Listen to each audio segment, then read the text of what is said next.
believe on Him. The word Him there refers to Jesus Christ. Amen. For the saying of the woman, everybody shout, of the woman, which testified, He told me all that ever I did. This woman was the woman, praise God, Samaria, in Jacob's well. Now, she was not a good woman according to the scripture, but I will tell you and bring you a topic this afternoon entitled, Bad Past Doesn't Mean Bad Future. Amen. Praise God. Bad past doesn't mean bad future. Shall we bow down our head and let us come into the presence of the Lord? And just open your heart as I share this message to you, because I don't know your struggles, I don't know your, praise God, problems that they're carrying while you're working here in abroad. But I have a good news for you. We have a God, praise God, hallelujah. He is always ready. He is our Jehovah Jireh. He is our Jehovah Rapha. Praise God. He is our all in all. As you lift your right hands unto the Lord and ask the Lord, personal prayer, God hears your prayer as I lead this afternoon. Heavenly Father, in the name of our Lord Jesus Christ, we come to you, Lord, with faith in our heart that this message this afternoon will stir up our spirit and will bless our inner man. Forgive us, cleanse us, make us a vessel, God, to be filled with your presence, to be filled with your blessing this afternoon. Every one of us will come at that door. Lord, we are not perfect, oh Lord. We commit some mistakes in our lives. But I pray, oh God, through the power of the gospel, of the things that you have done at the cross, hallelujah, for we are complete in you, Lord Jesus. Forgive us and cleanse us, sanctify us and strengthen us before we go back to our employer's house today. Lord Jesus, hallelujah, pour out your Holy Spirit upon everyone that can hear my voice today, from the oldest to the youngest, Lord. Hallelujah, as your promise, O Lord, that you will pour out this Spirit in the last days. Lord Jesus, touch everybody that have pain, O Lord God. Give joy and peace to every heart. Their dreams, O Lord, and aspirations in this life will be fulfilled through your grace and mercy. Thank you so much, Father. We claim the victory today, and we will celebrate your power. Lord, hover this place with your holy angels. And we rebuke, O Lord, rebuke, O God, every foul spirit that will try to stop and hinder your purpose. In Jesus' mighty name we pray. Everybody shout amen. Amen. Please clap your hands into the Lord. Kung ang mga artista ay pinapalakpakan, dapat palakpakan ang ating buhay na Diyos. If the actors and actresses and Hollywood, praise God, is being praised, there is no greater than the name of Jesus. His name is above every name.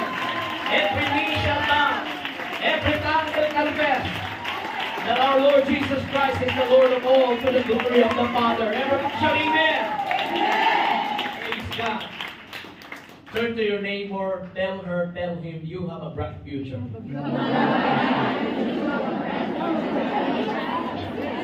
You may now take your seats.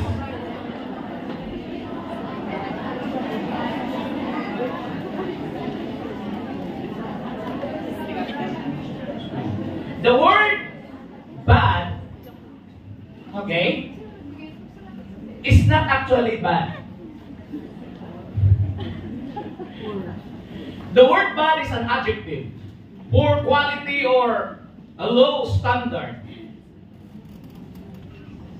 Online dictionary said, not such as to be hoped for or desired, unpleasant or unwelcome. Now in life, it could be things that you have done that we are not proud of. Praise God. You can show it on the screen. I think at the next slide. Praise God, that people can follow. But unpleasant, undesirable. Okay? Now, in this life, in life that we have today, it could be things that we have done that we are not proud of.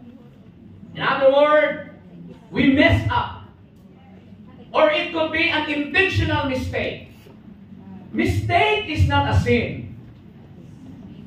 Everybody shout amen. Amen. But it is intentional, praise God. It becomes something that is become a habit in our life that is not in the will of God. In life, it could be bad if you have no God in this world. Everybody shout amen. Amen. In Ephesians chapter 2, verse 12, this is what Apostle Paul said, praise God, that before Christ came into our lives, hallelujah, before we know Him, we are hopeless. Can you look at on the screen?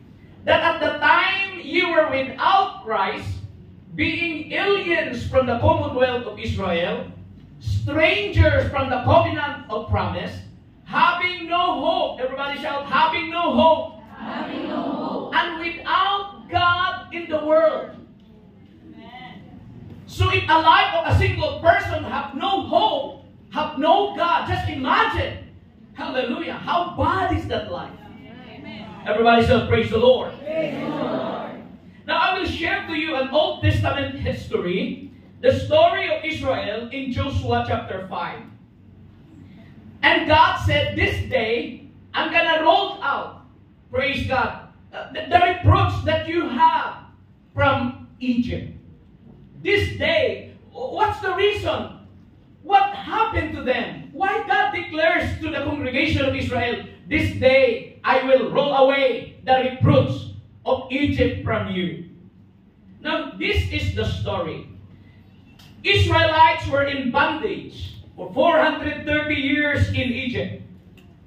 And some of them started to worship idols and idolatry in their lives. They have no hope. They cry every day, praise God, for a deliverer. And to make the long story short, God heard their prayers. And God sent Moses. But before they came out from Egypt, the scripture said that all men were being circumcised to become a part of a covenant with God. Now we know what circumcision is. Now go back to verse 1 at the top. Let's read the 9 verses so that you have an idea, praise God, what I'm talking about.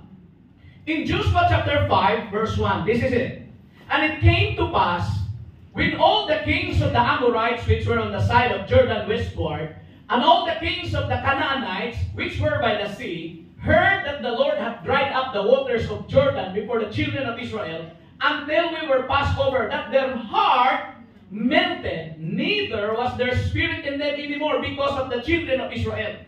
What Joshua was telling, what the writer was telling, that when the nation of Israel reached the other side of the Jordan River, all the kingdoms beyond the Jordan, praise God, they were so scared when they heard that God dried up, praise God, the Jordan before them. It's not the Red Sea. This is the second time that God, hallelujah, done a miraculous thing so that the nation of Israel could pass by in that river.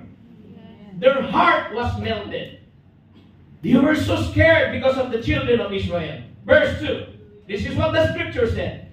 At that time, I said, at that time, the Lord said unto Joshua, make these sharp knives. Bakit? Tutuliin ang lahat ng lalaki. Hindi pwedeng purul, mga kapatid. Kailangan sharp. At the time, the Lord said to Joshua, make these sharp knives and circumcise again. Everybody shout, again. Again. The children of Israel, the second time. Pastor, dalawang beses sila tutuloyin? Hindi. Intindihin nyo mabuti. Praise God. Verse 3. And Joshua made him sharp knives and circumcised the children of Israel at the hill of the foreskins. This is what they call it, the hill of the foreskins. Verse 4. And did this, the cause why Joshua did circumcise all the people that came out of Egypt that were male, Even all the men of war died in the wilderness, by the way, after they came out of Egypt. Verse 5. Now all the people that came out were circumcised. Just imagine, according to Bible scholars, there were 3.2 million people in the Exodus. And 20 years old above, men of war, according to the census, were 600,000. Praise God. How many clinics did they make? No, I don't know how many clinics they did. Praise God. How many doctors did this? 600,000 men were circumcised. All of them when they came out of Egypt. Why God demanded this? To roll out the reproach that came from Egypt. Okay? So, the Bible said, then they have not circumcised, okay? But all the people that were born in the wilderness, by the way, as they came forth out of Egypt, then they have not circumcised. In other words, listen to this. The Exodus were 40 years. They roamed around in the wilderness for 40 years. All the men that came out from Egypt, who crossed the Red Sea, all of them were circumcised. But those children who were born in the wilderness, they stopped circumcising. Okay? Verse 6. So that you have a good understanding of the story. For the children of Israel walked 40 years in the wilderness, till all the people that were men of war, which came out of Egypt, were consumed. The reason why God let them to turn around for 40 years because of unbelief. And all the 600,000 men except Joshua and Caleb, God killed them in the wilderness because of their rebellious spirit. Pag rebelde ka, magbantay ka mga kabantay. Praise God. Okay? They were consumed because they obeyed not the voice of the Lord. Obedience is very important. Parents, if your children would obey you, it's praise God, malaking problema, malaking trouble. And to whom the Lord sware that He would not show them the land, which the Lord sware unto their fathers that He would give us, a land that floweth with milk and honey. Verse 7, here we go. And their children, whom they raised up in their stead, did Joshua circumcise. For they were uncircumcised, because they had not circumcised them by the way. Verse 8, they begin, praise God, an event. And the Lord said unto, verse 8, can you show verse 8? And it came to pass when they had done circumcising all the people, that they abode in their places in the camp, till they were whole. Hanggang gumaling yung tulik nila, hindi sila lumabas. Pagdating ng verse 9, nung gumaling na, this is what the Bible said. The Lord said unto Joshua, this day have I rolled away the reproach of Egypt off from you. The word reproach is something like it was a shameful thing. Praise God. Their messed up life, their agonies, their negative things that they experienced in Egypt. Through the circumcision, God said, I roll away all the reproach. And they named that place Gilgal. Now in the New Testament, because we are the people of the New Testament, our circumcision today for men is no longer attached to any spiritual condition. It could be physical, praise God, for health purposes. But still, there are other countries in Europe that don't practice circumcision. Even in Hong Kong, when my son was born, I asked the doctor to circumcise immediately, Carl and Kimwell. The doctor said, no, we don't practice that here in Hong Kong. Oh, walang tuloy pala itong mga Chinese na ito. Yan ang ending ng istorya na yan. So, listen to this. If circumcision in the Old Testament was for a special purpose to roll away their shame, to roll away the bad things in their life, in the New Testament, it's another thing. Because in Philippians chapter 3, verse 3, the circumcision now is no longer through the hands and in the flesh. Because believers are now men and women. So whether you are man or woman, God requires, praise God, a circumcision not made with hands. Everybody should praise the Lord. Paul said, for we are the circumcision. Ikaw daw yung tuli. How come? In the heart. We are the circumcision, but it is conditional, which worship God in the Spirit and rejoice in Christ Jesus and hold no confidence in the flesh. Whether you are a magna cum laude or not, I don't care. Because in the economy of God, whether you are a genius or not, all we need is faith in Him. I don't care how many medals you get from the University of the Philippines. There are so many geniuses in the Philippines. Yet, they are running, praise God, the leftist movement. Praise God, kung sino pa yung mga matatalino, magagamit sana, sila pa yung kalaban ng gobyerno. I'm telling the truth, it's public knowledge. Everybody shout, praise the Lord. Praise the Lord. But you should have no confidence in your flesh. Our talents and skills, yes, that is gift from God. Use it for the glory of the Lord. Use it for your advancement. Praise God. But don't be proud of it. Give God the glory. That's it. Everybody shout amen. We have medical doctors here. They are offering like a medical mission free. Praise God, they are helping.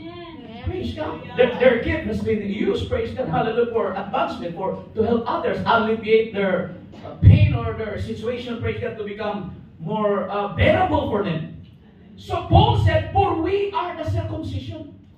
Why circumcision is a very important topic, praise God, today. To rule out the reproach. Because before Christ came, we are hopeless. Yes. Before we know Him, we have no hope. We have no God in this world. Yes. Praise God. But when Jesus Christ came into our life, the Scripture said, continue to worship God in spirit. Yes. And rejoice in the presence of Jesus Christ. Yes. When you come to the church, be happy. Be joyful. Amen. Every part of the service, rejoice. Dapat naging masaya ka. Kahit pag-check ng ATM mo, kanina walang laman. But I come to the church today to rejoice God in the Spirit. Praise God. I have no confidence in this flesh. I am the circumcision if we will continue to worship God in the Spirit.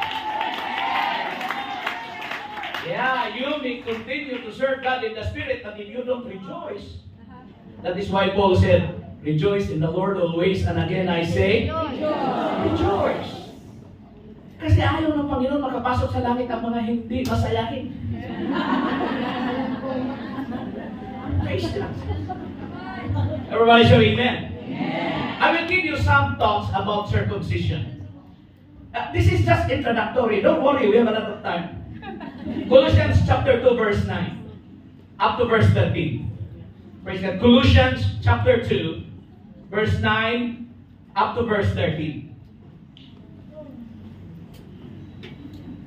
Jesus Christ, hallelujah, as we know Him, He is the God who manifested Himself in the flesh. Yes. He is the Word who became flesh and dwelt among us. Isaiah prophesied in Isaiah 9:6, all of us knows about that. Hallelujah, that there will be a child that is born. Can you show the screen, Atika? Praise God, hallelujah. Isaiah 9:6. This is a very common verse, but I want to emphasize this, who Jesus is. Okay? Isaiah 9:6. Okay, here we go. Okay? For unto us, this is a prophecy. When Isaiah wrote this, it goes 800 years before Christ came in Bethlehem. Here we go. Look at the screen, not on me. For unto us a child is born, unto us a son is given, and the government shall be upon his shoulder. And his name, the name of the son, the name of the baby, and his name shall be called what? What else? The mighty God. Jesus, there is a teaching in the Philippines that Jesus is just a man. But Isaiah prophesied that the name of the Son that was given, His name shall be called the mighty God. And what else? The everlasting Father, the name of Jesus. The Prince of Peace. Amen. Now go back to Colossians chapter 2 verse 9. We know who Jesus is. Yes. Amen. Hallelujah. And Apostle Paul wrote this. For in Him dwelleth all the fullness of the Godhead bodily. Jesus Christ is not one-third of a God. He is not a demigod. But all of the Godhead, ang buong kapuspusan ng pagka-Diyos ay nanahan sa kanyang katawan. In Him dwelleth all the fullness of the Godhead bodily. That is why Jesus said, if you know me, you know my Father. If you have seen me, you have seen my Father. Because I am in the Father and the Father is in me. Clap your hands unto the Lord. Verse 10. And ye are complete in Him. Yes. And then you declare today, Pastor, marami akong kulang. But sure.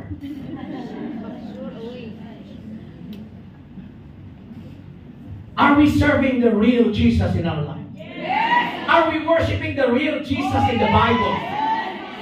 Because if we have Jesus in our heart, Apostle Paul said, you are complete in Him. Which is the head of all principality and power. Verse 11, here we go, 3 more verses. In whom also ye are circumcised. Here we go. Listen to this. This is our topic. Ye are circumcised with a circumcision made without hands, in putting off the body of the sins of the flesh by the circumcision of Christ. Verse 12. Here we go. Buried with Him in baptism, wherein also ye are risen with Him through the faith of the operation of God. Sino ang nagtuli sa'yo? It's not the hand of man, but it is the operation of God. Who hath raised Him from the dead. Last verse, verse 13. This is what the scripture said. And you. Ituro mo sa iyong katabi. And you. Sabi mo sa mga, gumising ka. And you, being dead in your sins, and the circumcision, and the uncircumcision of your flesh, hath He quickened together with Him, having forgiven you all. What? Tapos sabihin nyo na hindi kayo pinatawad. Pagdating nyo sa church, Pastor, marami akong kasalanan. Kaya wala akong joy. Dito na lang ako sa likod. Dito na lang ako malapit sa toilet. Parang pag napili ko na parang uutot, diretso na lang ako pamasok sa toilet. God, listen to me. God has forgiven us 90% of your trespasses? No. All of your trespasses. That is why don't judge your neighbor. Because there is only one judge. If we come to Him, if we confess, He is faithful and just to forgive us. Clap your hands unto the Lord. Now, the scripture said that this is the operation of God. Where did God operate the circumcision if it's not in the flesh? Paul said in Romans chapter 2 verse 28 and 29. Follow me para hindi kayo maligaw. Romans chapter 2 verse 28 to 29. Here we go. For he is not a Jew, which is one outwardly. Have you ever seen a Jew, a Jewish, a Israelite? Do you have a friend? Israelite? Praise God.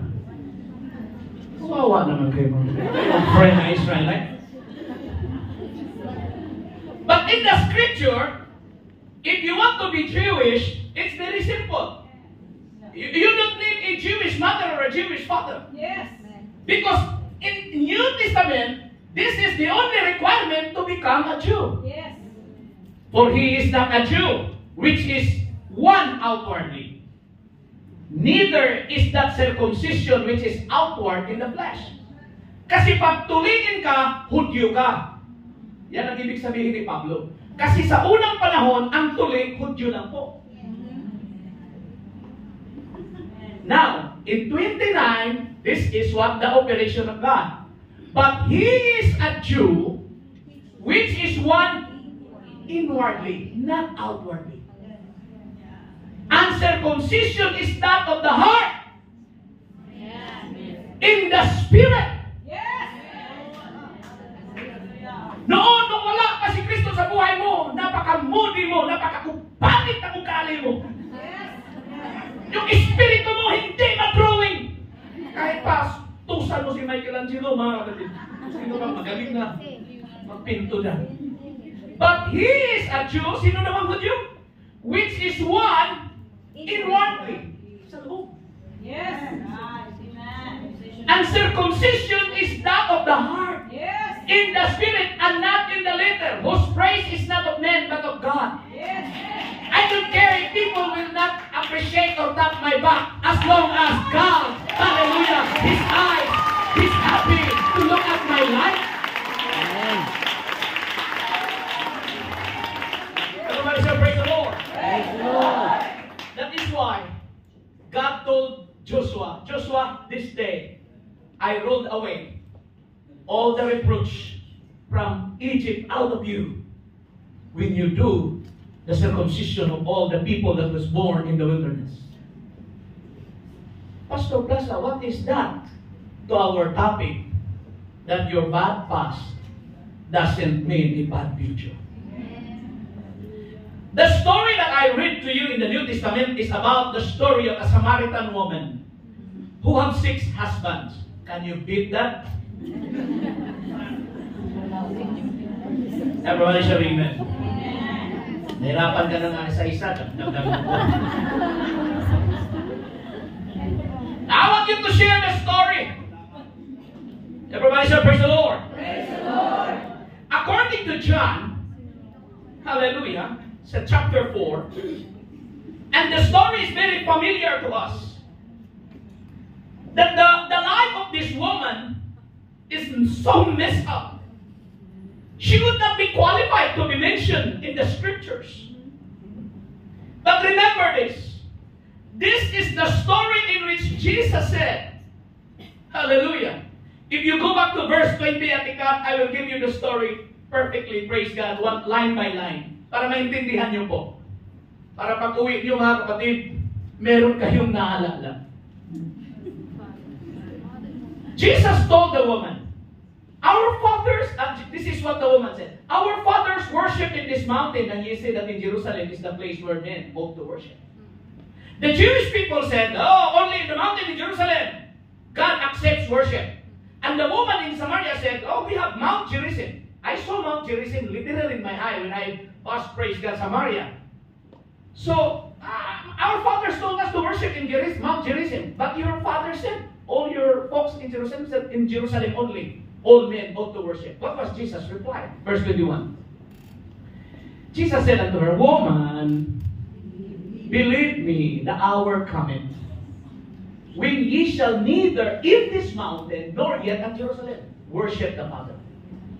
The time is coming that not just in this mountain or the mountain in Jerusalem. Yeah. Verse 22. Hallelujah. Ye worship me, ye worship, ye know not what we know what we worship. In other words, the Samaritans worship God, but they don't know whom they worship. Di ba hirap yun? Di ba? Married ka na ba? Oo. Sino husband mo? Hindi ko kilala. You have an intimate relationship? You have a relationship and you don't know your partner? That's a big, questionable relationship. Everybody say amen. Amen. When you come to church, you should know whom you worship. Amen. Everybody say amen. Amen. We come here to worship Jesus alone, no other. Amen. Everybody say amen. Amen. Jesus said, ye, sinabihan niya ba, ye worship, ye know not what we know, what we worship. For salvation is of the Jews. Si Jesus nagsabi, ang kaligtasan nanggagaling doon sa mga Hudyo, hindi nanggagaling sa Amerika. Pastor, may missionary doon galing sa Amerika. Sabi niya, pakita mo si Jesus Christ sa kanya, kaligtasan galing daw sa Amerika. Hindi. Si Jesus nagsasabi, ang kaligtasan manggagaling sa mga Hudyo. Yes.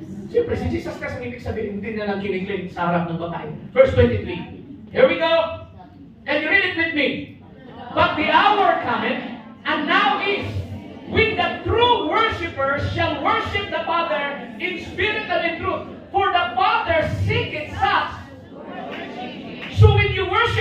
make it sure that you worship Him in spirit. Small s, not capital S. What do you mean by small s?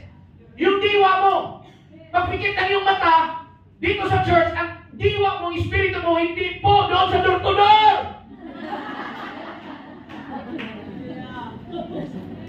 When you worship God, the Father is seeking such worshipers. He is seeking worshipers who worship Him in spirit. In other words, when you are in the church, make sure that your mind is here. Your mind is in the things of God. And then you worship also in the truth. Binalik nyo ba ang sukli niya mo? Hindi, ito to. Binalik nyo ba ang sukli niya mo? O, pwede ka na maka-worship. Kasi yun ang katotohanan. Married ka, tapos ang Facebook profile single. Hindi ang katotohanan. Paano maka-worship? That is why, when you are a worshiper, there should be a new life. May bagong buhay. Kasi alam mo, this is the truth, Lord. Bukad ako sa iyong harapan, wala akong tinatago. Hindi ako hipokrito sa iyong harapan. But that's not my preaching. Let's move on. 24. 24. God is a spirit. Everybody say, God is a spirit. And they that worship Him must worship Him in spirit and in truth. Verse 25. Hallelujah. Bilisan natin. The woman said unto Him, I know that Messiah cometh, which is called Christ. When He is come, He will tell us all things. The woman did not know that the man who was talking to her, praise God, is Jesus Christ. But the faith of the woman said, when Christ will come, He will teach us all things. He will teach us. He will tell us all the truth. Verse 26. Jesus said unto her, I that speak unto thee am He. Ako yun. Ako yun yung sinasabi mo. Verse 27. Did the woman believe?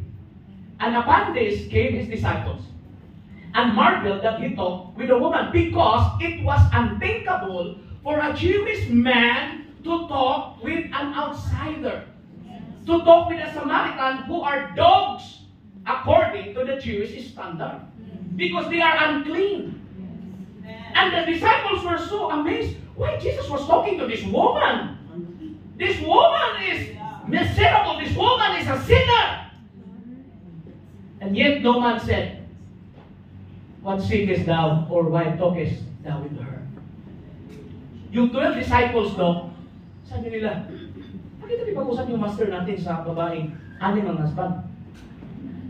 Pero walang isa na nagkaroon ng lakas na magsabi. Yung parang ikaw ba, gusto mo sana sabihin na, amo sa laring Kristo, hindi mo masabi sa akin.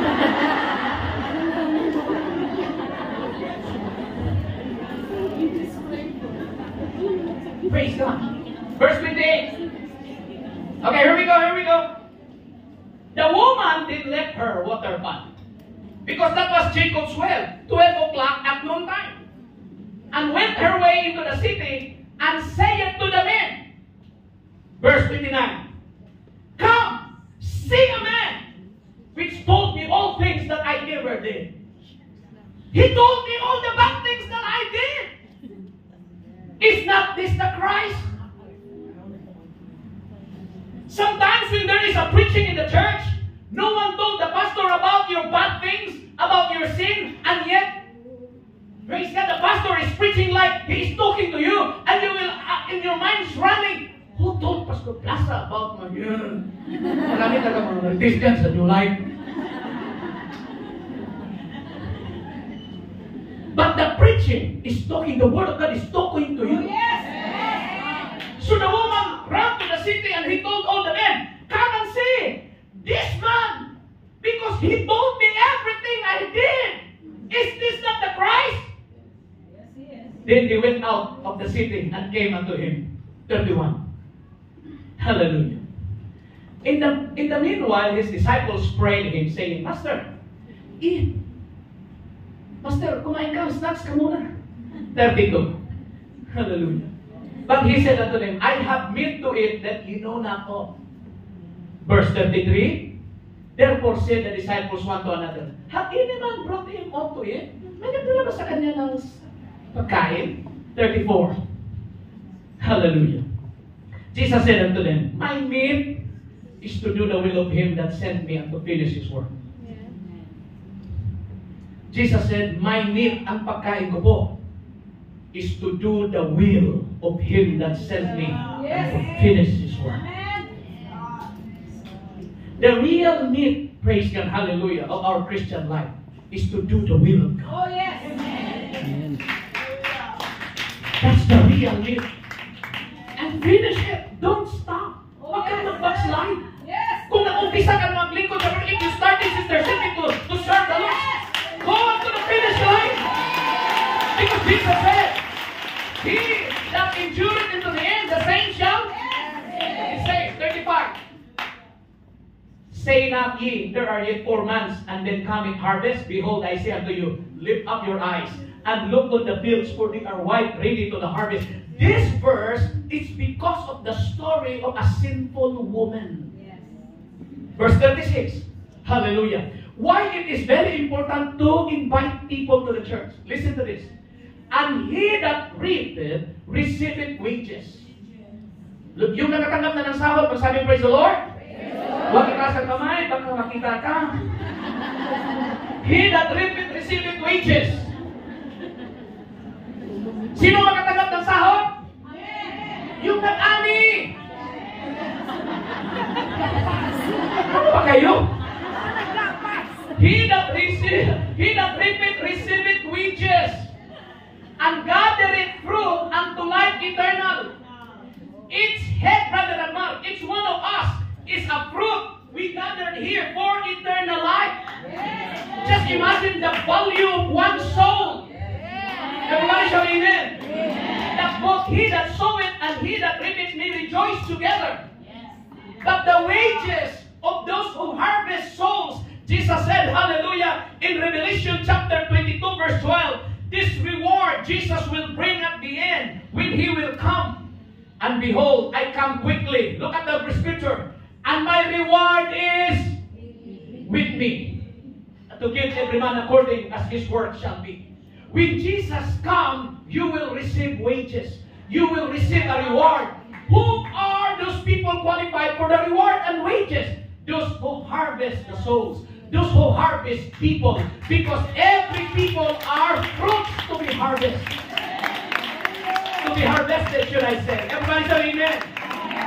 Ikaw ay prutas. Anong klaseng prutas ka, Pastor? Durian?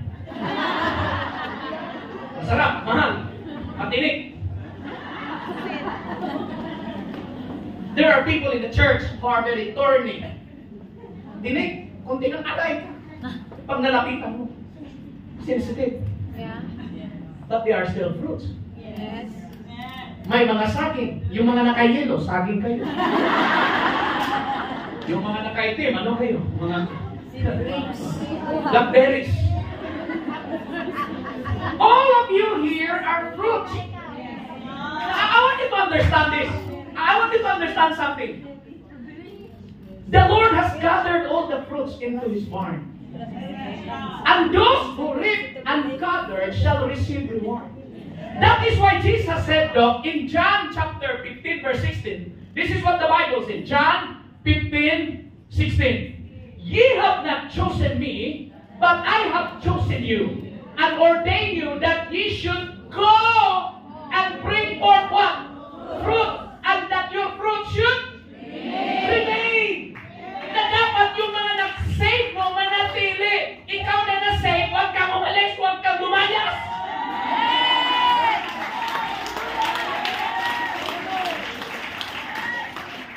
Small problem, small friction in the group. I don't come back anymore.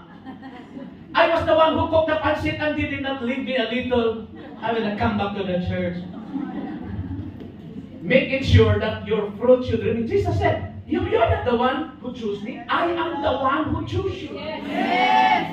If Pastor Pasa, my past is very bad. I don't care. Jesus said, I don't care. Because if I choose you, before that embryo was put into the woman's womb, hallelujah, Jesus already from the eternity past, He already chose you. That you should not bring forth fruit, mamunga ka, at ang bunga mo ay manatili.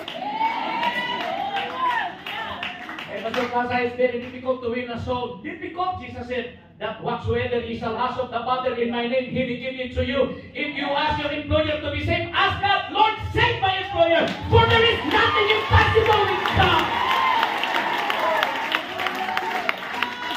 Pastor Casa, my husband is a drunkard. My husband is a drug addict. Why not ask the Father? Yes. Lord, I want my husband to be the fruit of my faith. Yes. Ask the Father. Jesus said, whatsoever. Everybody shout, whatsoever. Naintindihan niyo ba ang whatsoever? Whatsoever pala, maghingi ako kay Lord ng bulldozer. Anong gagawin ko sa bulldozer?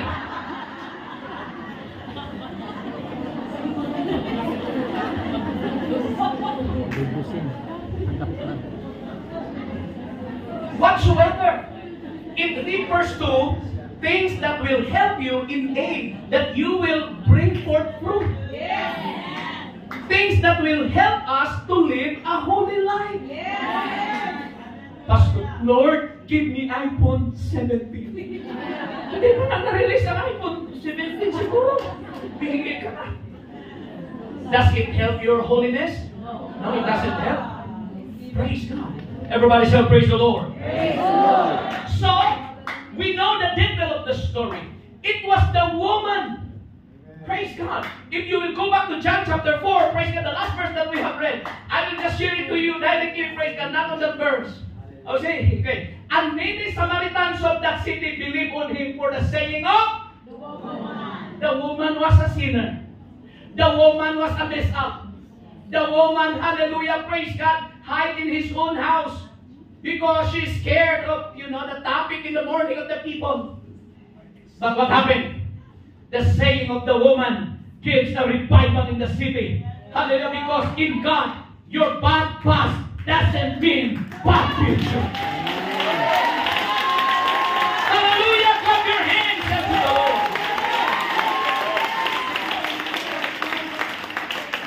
Before I will go to my conclusion this afternoon, David did not start good.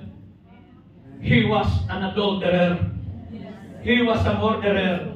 Yet when the Spirit of God lives in his heart, the scripture said David became, hallelujah, the man after God's own heart.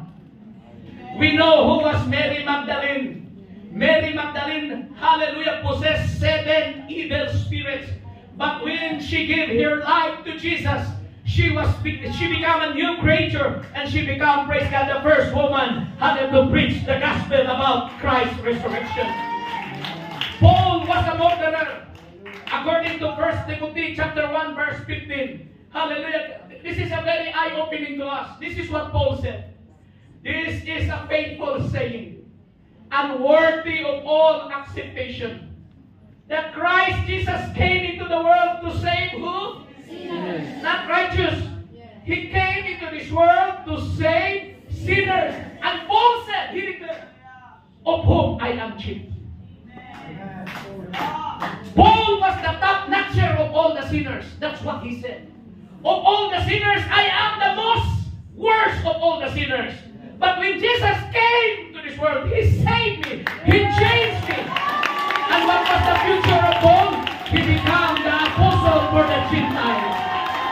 I tell you, I don't care your past. I don't care what happened to your yesterdays because of your wrong decisions in life.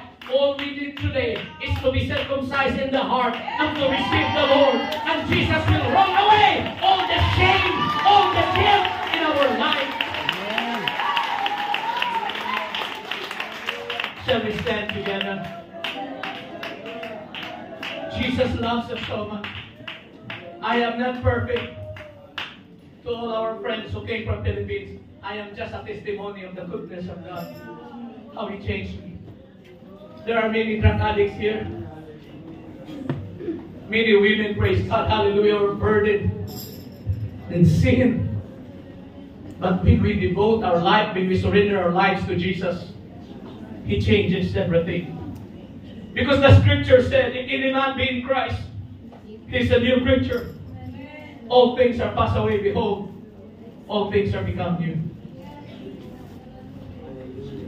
Your yesterday is always yesterday. Ang kahapon ay palaging kahapon.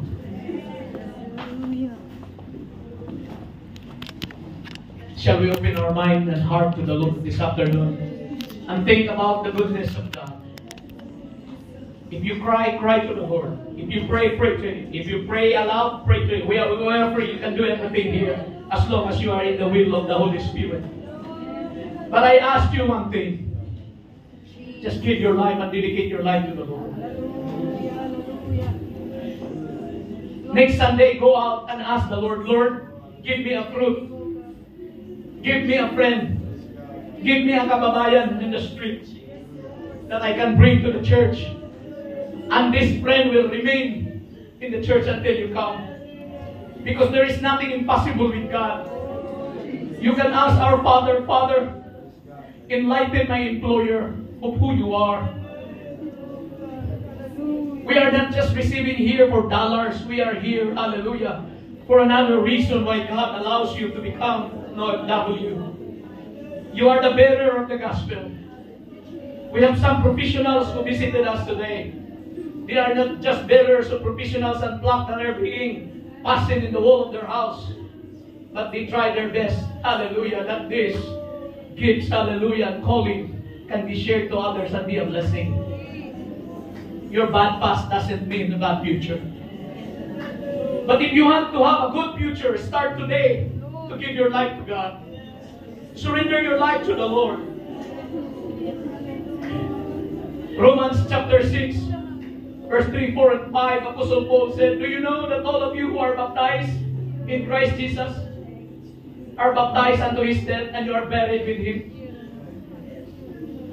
Sa ating bansa, we are called the only Christian nation in Asia. But we know the history of the Christendom. When the Spanish arrived in our country, they bring, praise God, a message of the baptism in the name of the Father, Son, and Holy Spirit.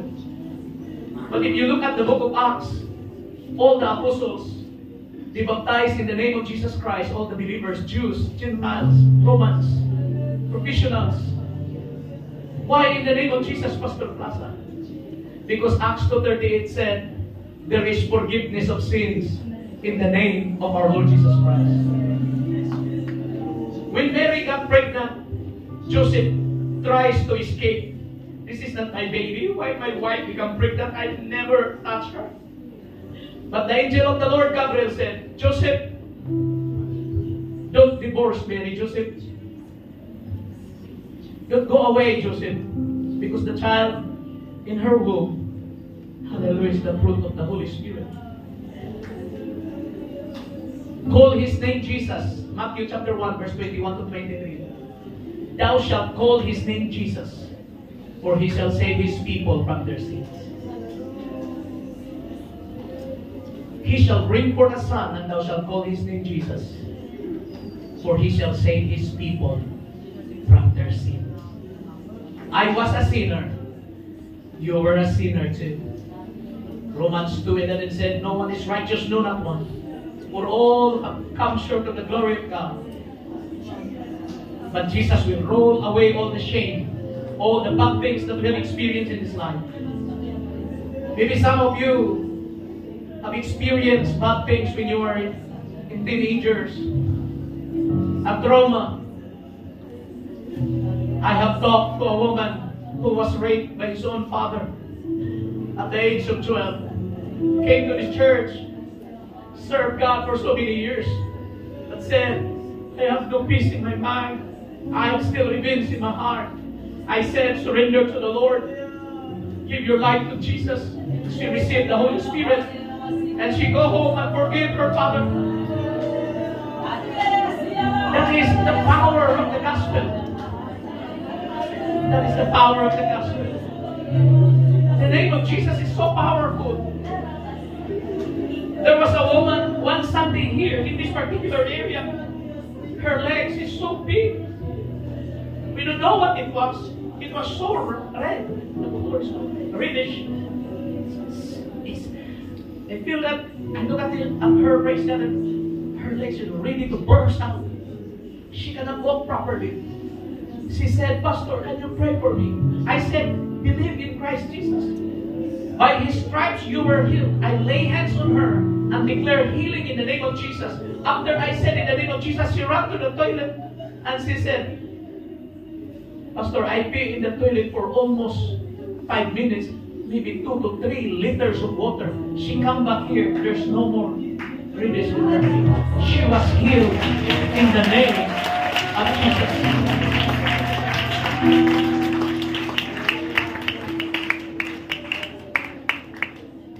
Can we dedicate our life for a moment? Let us lift our hands like this as a sign of surrender before the Lord. Focus your mind on Jesus. Stop thinking about your work, your job, your family, your children. But as you are standing in this holy place, think about your life, how the Lord has blessed you. I saw a video in FB, a woman carrying more than 45 kilos of coconut. She was 60 years old and she said, I need to go to the town to sell this coconut because she was very hungry. But sometimes we take it for granted, the food on the table. Sometimes we take it for granted, the blessings of the Lord that He has given to us. Pero hindi natin nakikita may mga tao halos isang kain na lang sa isang araw. And sometimes we are so ungrateful. May mga tao gusto maka-travel, gusto maka-abroad, but they have not been given the chance. But today, come to God and tell Him, Lord, what I have in this life, I offer to you, I bring back to you. I will worship and honor you. Oh, Jesus. Maybe you have a lot of money in the bank, but your money cannot save your soul. But there is a fruit that Jesus has been gathering in this church. He will come and gather and bring His reward. Jesus, hallelujah. Open your mouth, ask God, forgive me, cleanse me, make me a new man, make me a new woman. Hallelujah. Come on, singers.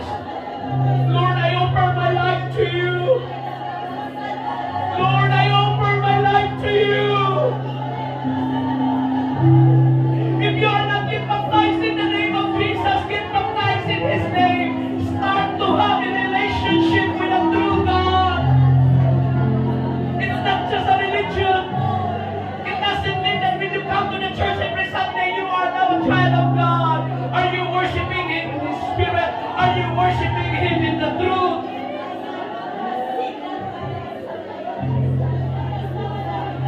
Oh God.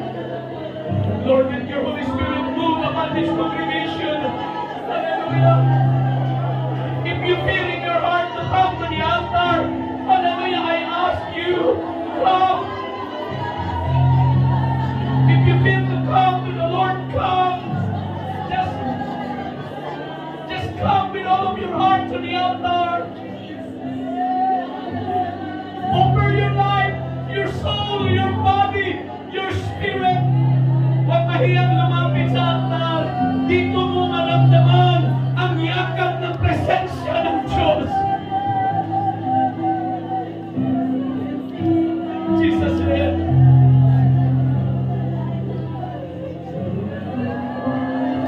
what is the gain if you gain the whole world but you loses your own soul? Mga nanay, be true to your marriage vow. Mga anak, honor your parents, for this is right. Mga husband, be careful, stand strong. Hallelujah in the Lord. Lord Jesus, as I lay my hand, my will. Hallelujah in the name of Jesus Christ. Holy Spirit, come dwell in her life. In Jesus' name, in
Amen.